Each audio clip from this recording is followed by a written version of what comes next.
Hello, welcome to Aaradhya simple Telugu వంటలు. ఈరోజు మన రెసిపీ పుదీనా పచ్చడి. ఎలా చేసుకోవాలో చూద్దాం. దీనికోసం ముందుగా ఒక ప్యాన్ పెట్టుకొని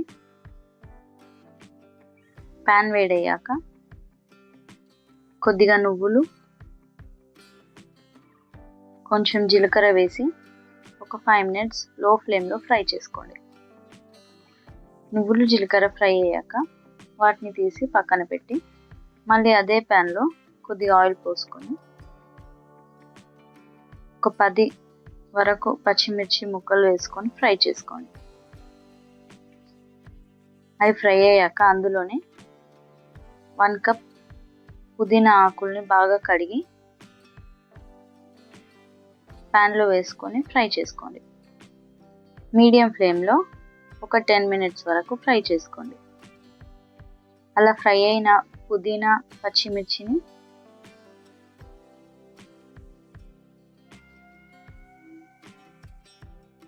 ఒక ప్లేట్లోకి తీసి పక్కన పెట్టుకోండి.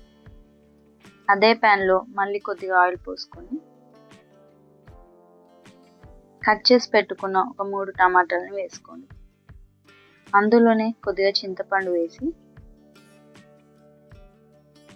కొద్దిగా పసుపు వేసుకోండి. వాటన్నిటిని మీడియం ఫ్లేమ్లో ఒక 5 to 10 మినిట్స్ ఫ్రై అవ్వనివ్వండి.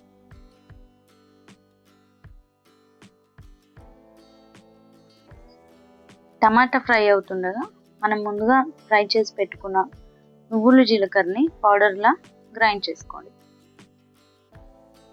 తర్వాత మిక్సీ జార్లో మనం ఫ్రై చేసి పెట్టుకున్న పుదీనా పచ్చిమిర్చి, పొట్టు తీసి పెట్టుకున్న ఒక 10 వెల్లుల్లిపాయలు, రుచికి సరిపడా ఉప్పు, అలాగే ముందుగా గ్రైండ్ చేసుకున్న నువ్వులు జీలకర్ర పొడి వేసుకొని ఇలా ఒకసారి గ్రైండ్ చేసుకోండి. తర్వాత అందులోనే మనం ఫ్రై చేసి పెట్టుకున్న టమాటాను వేసి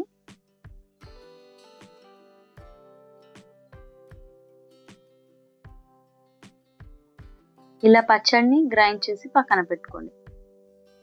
తర్వాత ఒక ప్యాన్ తీసుకొని ఆయిల్ వేసుకొని ఆయిల్ వేడయ్యాక కొద్దిగా వెల్లుల్లిపాయలు వేసి ఫ్రై చేసి అందులోనే కొద్దిగా ఆవాలు, కొంచెం జీలకర్ర, ఒక 2 ఎండుమిర్చి, కొద్దిగా కరివేపాకు వేసుకొని ఫ్రై చేసుకోండి.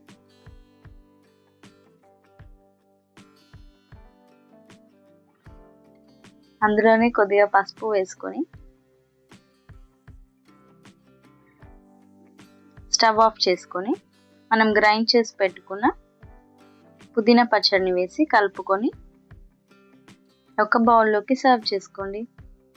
అంతే, రుచికరమైన పుదీనా పచ్చడి రెడీ. ఈ వీడియో మీకు నచ్చినట్టయితే వీడియోని లైక్ చేసి ఛానల్ని సబ్స్క్రైబ్ చేయండి. Thank you.